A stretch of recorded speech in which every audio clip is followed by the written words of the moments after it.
오늘 함께 나눌 하나님의 말씀은 요한계시록 2장 12절부터 17절까지의 말씀입니다. 요한계시록 2장 12절부터 17절까지의 말씀입니다. 제 모니터를 조금만 줄여주세요.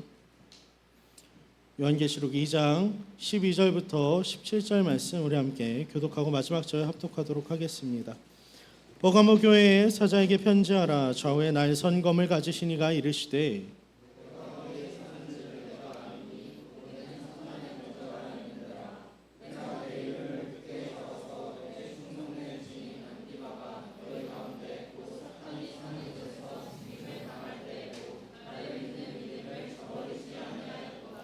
그러나 내게 두어 가지 책망할 것이 있나니 거기 내게 발람의 교훈을 지키는 자들이 있도다.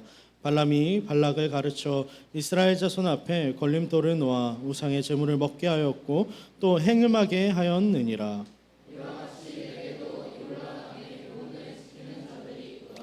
그러므로 회개하라. 그리하지 아니하면 내가 내게 속히 가서 내 입의 검으로 그들과 싸우리라.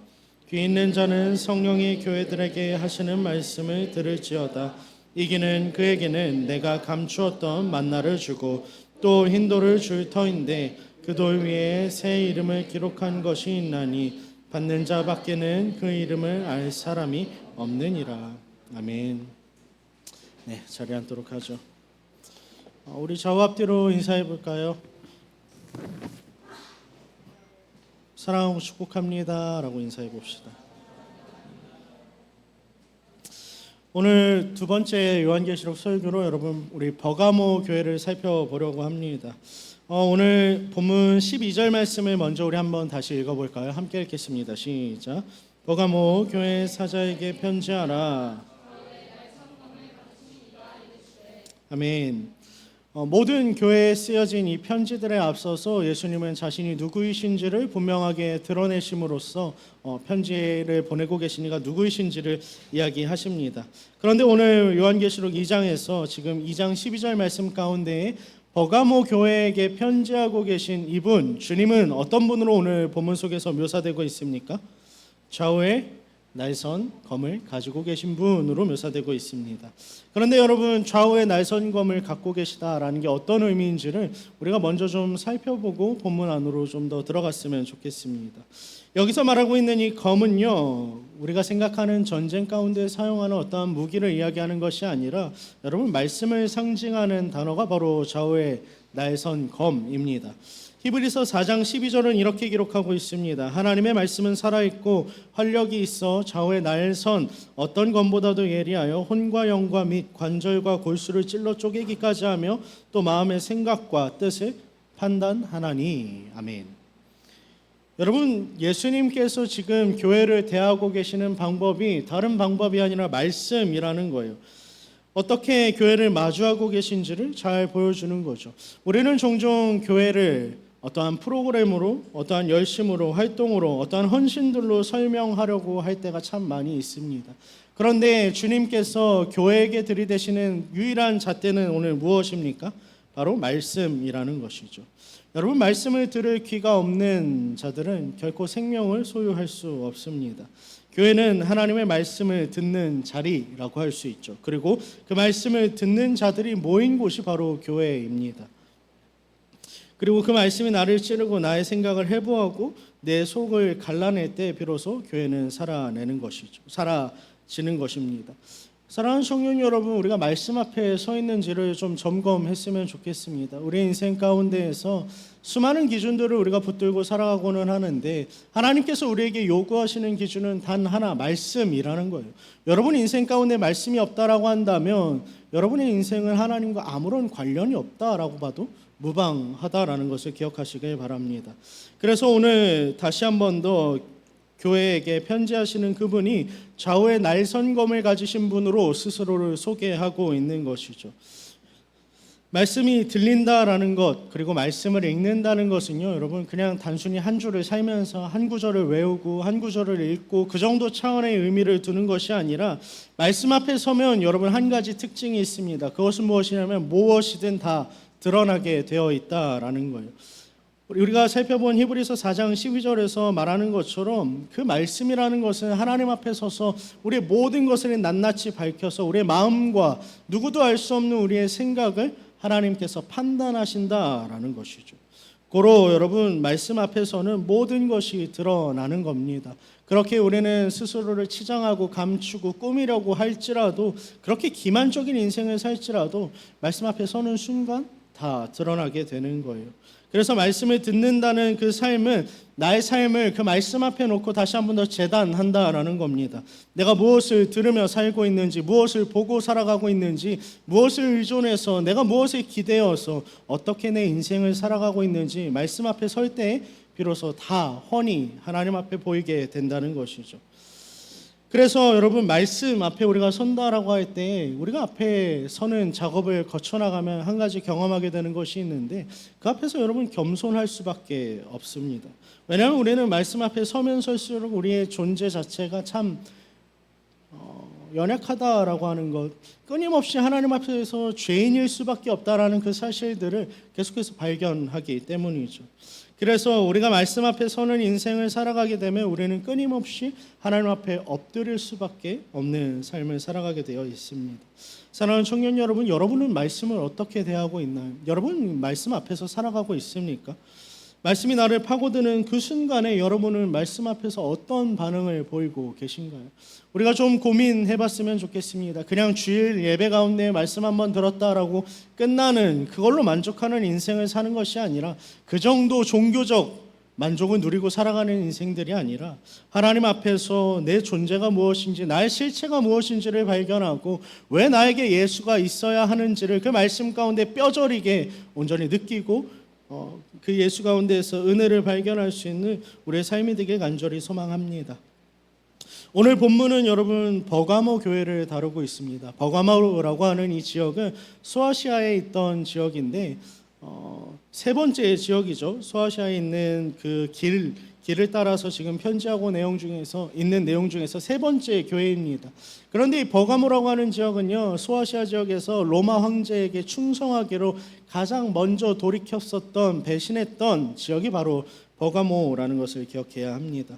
지난주에 우리가 살펴보았었던 그 서머나 지역도 황제 숭배로 가득했지만, 여러분 오늘 본문 속에 등장하는 이 지역 버가모도 만만치 않은 지역입니다. 이 지역에 대해서 오늘 주님이 무엇이라고 설명하시는지 우리 함께 다시 한번 읽어볼까요? 13절 말씀 다시 한번 읽겠습니다. 함께 읽겠습니다. 시작. 거기는 사탄의 권자가 있는 데라. 너희 가운데 곧 사탄이 사는 곳에서 죽임을 당할 때에도 나를 믿는 믿음을 저버리지 아니하였도다. 아멘. 성경은, 주님은 지금 그 땅을, 버가모 교회가 서 있는 그 버가모 지역을 무엇이라고 말씀하십니까? 사탄의 권좌다라고 이야기하고 있어요. 사탄이 왕노릇하는 곳이다라고 말하고 있는 것이죠. 그냥 우상이 많고 황제를 신처럼 숭배하는 문화가 있는 지역, 그 정도로만 이야기하고 있는 것이 아니라, 여러분 더 나아가서 우상 숭배, 그것들이 단순히 종교적 제의로만 펼쳐지는 것이 아니라 사회적인 어떠한 활동으로서, 사회에 받아들여지는 어떠한 절차로서 들여지고 있는 곳, 그리고 더 나아가서 실은 치유의 시인이라고 불리는 그리스 신 중에 아스클레피오스라고 하는 이방 신이 존재합니다. 그 신은 뱀의 형상을 하고 있는데요. 여러분 이 지역에서 사람들이 치유받기 위해서 이 치유를 담당하는 아스클레피오스 앞에 나아가서 나음을 얻기 위해서 어떤 행위를 하냐면요, 신전에 가서 밤새도록 뱀들이랑 뒹굴면서 잠을 자고 그 가운데서 생활을 하는 거예요. 신비적인 치유가 일어날 때까지 어떠한 기묘한 희망이 온 도시를 휘잡고 있는 도시가 바로 버가모 지역임을 우리가 기억해야 합니다. 그 모든 권력과 질서가 하나로 엮여서 어떤 현상을 벌이고 있습니까? 또다시 서머나 교회처럼 다시 교회를 핍박하는 그 현상들이 버가모 지역 가운데서 다시 한 번 더 드러납니다. 그리고 오늘 그 한복판에 교회가 있었다라고, 버가모 교회라고 하는 그 교회가 있었음을 주님이 명시하고 계신 것이죠. 사랑하는 청년 여러분, 우리 인생을 되돌아보면 수많은 것들이 우리의 세상에서 판치는 것들을 우리는 봅니다. 수많은 것들이 내가 너의 인생이 주인이 되어야 한다라고 끊임없이 우리에게 요구해요. 돈도 그렇고 관계도 그렇고 어떠한 권력과 명예도 그렇고 모든 것들 가운데에서 다시 한 번 더 우리에게 너의 인생의 주인은 나다라고 세상은 끊임없이 우리에게 이야기한다는 거죠. 그런데 여러분, 하나님은 우리를 그 가운데 어떠한 존재들로 세우셨다라는 겁니까? 교회로 세우셨다라는 거예요. 그리고 그 교회를 세상은 가만두지 않는다라는 것이죠. 또다시 핍박이 일어나고 오늘 13절 말씀을 보니까 누가 죽습니까? 충성된 증인 안디바라고 하는 사람이 죽습니다. 여러분, 이 충성된 증인 안디바라고 하는 사람은요, 성경에서 딱 한 번 이름이 나오는데 23절에서밖에 나오지 않아요. 이름도 없고 누구인지도 모르겠는 그 한 사람, 한 청년이 그냥 그렇게 형장의 이슬로 또다시 충성된 증인의 삶을 감당하다가 사라져 버린 겁니다. 그런데 오늘 주님께서 그의 이름을 기억하시고 무엇이라고 부르고 계세요? 충성된 증인이라고 부르고 계세요. 여러분, 이 호칭은요 상당히 놀라운 호칭입니다. 왜냐하면 앞서서 예수님께서 교회들에게 편지하실 때에 스스로를 가리켜서 하셨던 표현이 충성된 증인이라고 하는 표현이 있기 때문이죠. 곧 나와 같으니라고 하는 표현이 이 안디바라고 하는 청년에게 붙었다라는 거예요. 끝까지 복음을 지켜냈고 고난 앞에서 물러서지 않고 믿음을 지켜낸 그 예수 그리스도의 이름을 끝까지 붙잡고 충성되게 그 이름을 전파하는 삶을 살았던 그를 주님께서 기억하셨다라는 거예요. 여러분, 우리가 세상에 살아갈 때에 우리는 수많은 위협 속에 노출이 되죠. 알게 모르게 우리는 참 많이 주눅들 수밖에 없는 상황들에 놓이게 됩니다. 예수를 따르면 여러분, 실은 세상에서 말하는 행복의 조건들을 이룰 수는 없어요. 왜냐하면 나눌 수밖에 없고 낮은 곳으로 가야 하고 날마다 없는 이들과 함께 해야 되고 그런 삶을 사는데 어떻게 그 삶이 세상의 기준 가운데 행복하다라고 할 수 있겠습니까? 그러나 여러분, 오늘 주님께서 우리에게 요구하시는 그 삶, 충성된 증인의 삶을 감당할 때에 우리가 서 있는 곳이 어디이든 간에, 그리고 세상이 우리를 어떻게 핍박하던 간에, 혹은 우리가 그 가운데 죽을지언정 하나님께서 우리를 기억하실 것이라고 우리를 위로하고 계신 것이죠. 그리고 더불어서 버가모 교회도 이 사탄이 사는 곳, 곧 버가모 지역 가운데에서 그 안디바가 죽임을 당할 때에 끝까지 주님의 이름을 같이 붙잡고 믿는 믿음을 저버리지 않았다라고 이야기합니다.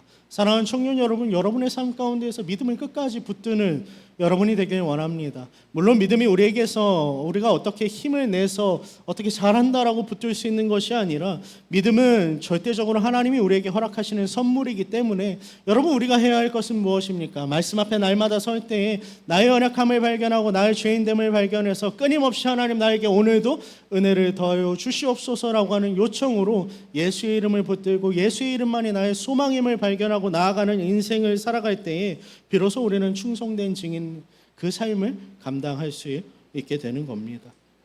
바라건대 여러분, 세상 가운데에서 기억되는 인생이 아니라 마치 안디바처럼 버가모 교회가 그랬던 것처럼 우리의 인생이 하나님 앞에서 기억되는 삶이 되길 간절히 원합니다. 세상은 이력을 남기고 자신의 업적을 자랑하지만 여러분, 우리는 무엇을 남깁니까? 그리스도께서 우리를 위하여서 무엇을 하셨는지, 하나님의 은혜가 무엇인지를 우리의 삶 가운데 남겨야 하는 것이죠. 그것이 복음을 살아가는 자의 삶인 것입니다. 바라건대 여러분, 그렇게 교회를 세워가는 그 흔적을 여러분 삶 가운데 남기길 주님의 이름으로 축복합니다. 함께 이어지는 14절과 15절의 말씀 볼까요? 함께 읽겠습니다. 시작. 그러나 내게 두어 가지 책망할 것이 있나니 거기 내게 발람의 교훈을 시키는 자들이 있도다.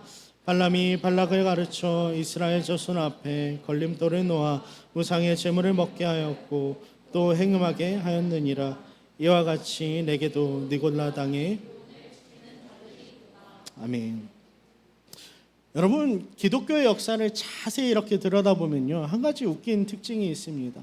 어떠한 핍박도 기독교를 무너뜨리지 못한다라는 거예요. 그런데 여러분, 기독교가 무너지고 그 틈 가운데 진리라고 하는 것에 다른 것들이 스며드는 시기가 있는데, 그것이 언제냐면 바로 우리가 세상과 타협하기 시작하는 순간입니다. 여러분, 오늘 본문 14절 가운데 나오고 있는 발람의 교훈, 너희에게 책망할 것이 있다라고 말씀하시면서 말씀하시는 이 발람의 교훈은요, 구약 가운데 등장하는 이야기입니다. 구약에서 어떤 일이 벌어집니까? 모압 왕 발락이 발람이라고 하는 이방 선지자를 데려다가 이제 네가 가서 내가 돈 줄 테니까 이스라엘 백성들을 좀 저주해라. 그래서 그 백성들을 좀 망하게 해줘라고 하는 요청을 받습니다. 그래서 발람이 이제 이스라엘 백성 목전까지 가서 이스라엘이 다 보이는 언덕에 올라가서 이제 저주를 하려고 손을 딱 들고 저주를 시작해요. 근데 어떤 일이 벌어집니까? 하나님이 그 입을 막아버리신 다음에 그의 입에서 나오는 말이 어떤 것이 돼요? 저주가 아니라 이스라엘을 축복하는 말들이 나오게 된다라는 거예요. 그리고 이것이 몇 번이나 반복해서 발람이 실패하자 발람이 한 가지 꾀를 내어서 발락에게 이러한 요청을 합니다. 그것은 무엇이냐면 모압 여인들로 하여금 이스라엘 백성들과 혼인하게 하고 그들과 성적인 어떠한 관계를 맺게 해서 이제는 그들 스스로가 하나님 앞에 범죄하게 만듭시다라고 이야기해요. 그리고 정확하게 여러분 이스라엘 백성들의 꾀가 이 발람의 꾀가 이스라엘 백성들을 무너뜨리는 데 성공하게 되죠.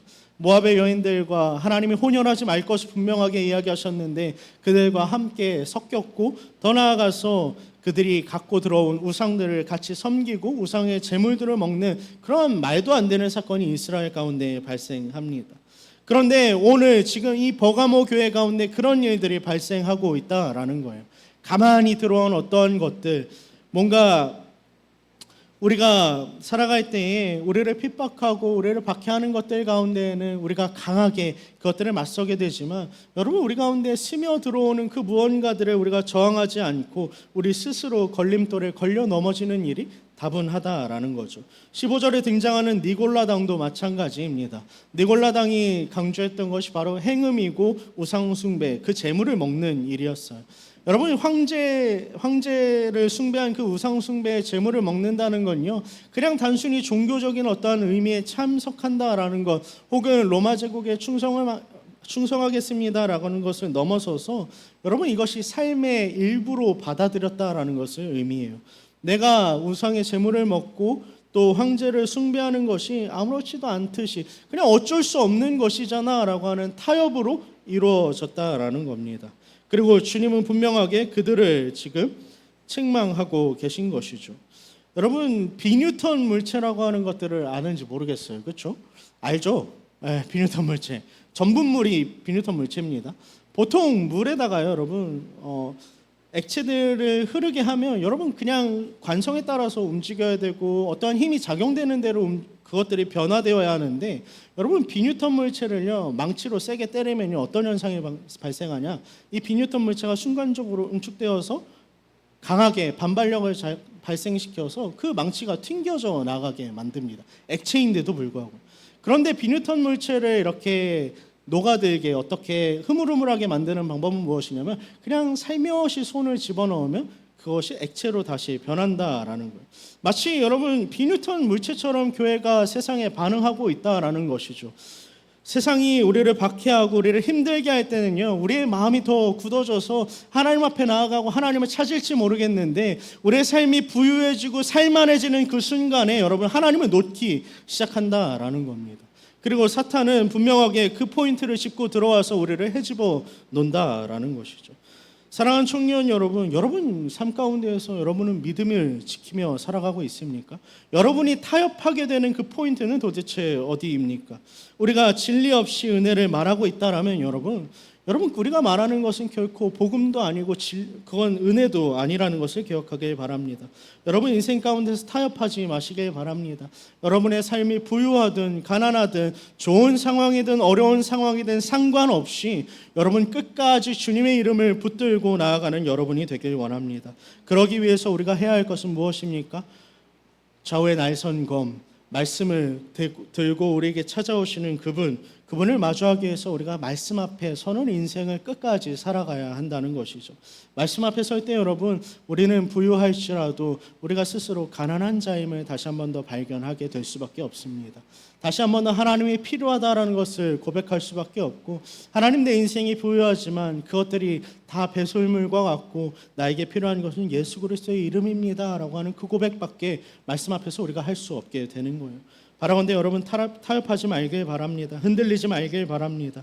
말씀만을 여러분의 인생의 유일한 기준으로 삼고 날마다 그 말씀 앞에 서기에 최선을 다하고 힘쓸 수 있는 여러분의 삶이 되길 간절히 주님의 이름으로 축복합니다.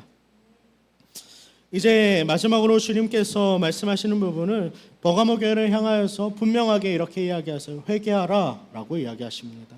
여러분, 우리가 회개에 대해서 지난번에 나눈 적이 있었죠. 여러분, 회개를 사랑하십니까? 회개를 즐겨하고 계신가요? 그 뒤로? 분명히 우리가 회개를 사랑해야 합니다라고 나눴었던 것 같은데 여러분, 회개하는 삶을 지속해서 살고 있는지 모르겠습니다. 주님께서 그러므로 회개하라 라고 말씀하실 때 이 회개는요, 단순히 분노해서 그들이 미워서 하시는 말씀이 아니라 여러분, 그 가운데엔 여전히 하나님의 사랑이 있고 여전히 우리를 돌이킬 만한 가능성, 하나님이 여전히 우리를 놓치지 않고 계시다라고 하는 그 의미가 그 회개하라 라고 하는 말씀 속에 담겨 있음을 기억해야 합니다. 이것은 정죄를 위한 것이 아니라 우리에게 생명을 주고자 하시는 또 다른 하나님의 열심이신 것이죠. 주님은 그렇게 타협하고 있었던, 그래서 무너져 내리고 있었던, 믿음을 저버릴 것 같던 그러한 버가모 교회를 버리시지 않으셨습니다. 다시 한 번 더 칭찬하셨고 책망하시고 다시 한번 말씀 앞에 설 것을 요구하고 계십니다. 그분은 우리가 멀어진 만큼 다시 한 번 더 주님 앞에 돌아올 것을 애타게 외치고 계시는 것이죠. 여러분, 이전에 회개에 대해서 이야기할 때 회개가 무엇이라고 말했어요? 회개는 방향의 문제라고 이야기했습니다. 우리가 잘못된 길을 걸어가고 있다면, 잘못된 방향으로 인생을 살아가고 있다면 그 방향을 돌이키게 하는 것, 돌이키는 것, 그것이 회개입니다. 우리 인생은 어디를 향해야 한다고 말씀은 끊임없이 이야기합니까? 다른 곳이 아니라 하나님을 향해야 한다고 우리에게 이야기합니다. 그런데 만약 우리의 인생이 하나님을 향하고 있지 않다라고 한다면 다시 한 번 더 우리 인생의 방향을 점검하고 하나님께로 돌이키는 것, 그것이 바로 회개임을 기억해야 합니다. 우리가 조금씩 멀어지는 것을 하나님은 결코 그냥 내버려 두지 않습니다. 여러분, 교회의 진정한 위기는 세상의 위협이나 세상이 우리를 힘들게 하는 것이 아니라요, 여러분, 우리가 점점 우리 스스로에게 무뎌질 때 여러분, 교회는 위기에 빠지게 됩니다. 타협이 자연스러워지고 회개가 멀어질 때에 여러분, 그 교회는 형식만이 남게 되는 그러한 것을 우리는 발견합니다. 그래서 주님은 우리로 하여금 다시 한 번 더 회개하여서 너희가 돌이켜야 해라고 말씀하고 계신 거죠. 그런데 여러분, 회개의 자리에 우리를 초청하실 뿐만 아니라 마지막 말씀을 보니까 우리에게 약속하시는 바가 분명하게 있습니다. 이기는 자에게는 감추인 만나를 주시겠다라고 이야기하시고 또 흰 돌을 주시겠다라고 말씀하세요. 그리고 그 흰 돌에는 무엇이 새겨져 있습니까? 받은 자 외에는 알 수 없는 이름이 새겨져 있을 것이다 라고 이야기해요. 만나야 우리가 너무나도 잘 아는 이야기죠. 만나는 하나님이 광야에서 이스라엘 백성들에게 생명을 공급하시기 위해서, 그들로 하여금 살 수 있도록 하시기 위해 하나님이 그들의 공급자 되신다는 것을 아주 잘 보여주는 징표 중 하나가 바로 만나입니다. 그런데 감추어졌던 만나, 이제는 출애굽기 이후로 끊어져 있었던 그 하나님의 공급하심이 다시 한 번 더 믿는 자, 이긴 자, 끝까지 믿음을 붙든 자들에게 허락될 것이라고 말씀하고 계신 것이죠. 그리고 나서 또 주어지는 것은 무엇입니까? 흰 돌이래요. 너무 뜬금없지 않나요, 여러분? 흰 돌. 예수님을 믿었더니 여러분 손에 주어지는 게 흰 돌이라는 거예요. 그런데 여러분, 이건 문화적 배경을 좀 이해하면 좋을 것 같아요. 흰 돌은 당시에 법정에 피고인으로선 그 대상이 모든 판결이 끝나고 나서 무죄를 판결받았을 때 받게 되는 것이 바로 흰 돌입니다. 곧 하나님 앞에 섰을 때 믿음을 지킨 자들은 그 삶이 실은 죄인의 삶이지만 말씀이 우리를 가리켜서 끊임없이 죄인 중에 괴수다라고 이야기하고 있지만, 여러분, 하나님이 우리를 보실 때, 우리에 대해서 판결하실 때 무엇이라고 판결하신다는 겁니까? 의인으로 하나님께서 판결하시겠다라는 거예요. 그런데 그 돌에는 여러분 이름이 새겨져 있대요. 새로운 이름입니다. 새로운 이름은 무엇을 의미합니까? 새로운 정체성을 의미하는 것이죠. 이전과는 다른 삶, 이전과는 다른 정체성, 삶의 방향, 삶의 방식을 의미하는 것입니다. 그리고 이것은 그것을 받은 자 외에는 알 수 없는 것이다 라고 이야기를 하고 있죠. 여러분, 세상은 결코 우리가 받은 그 생명, 우리가 살아가야 하는 그 새로운 삶, 새로운 정체성을 이해할 수 없습니다.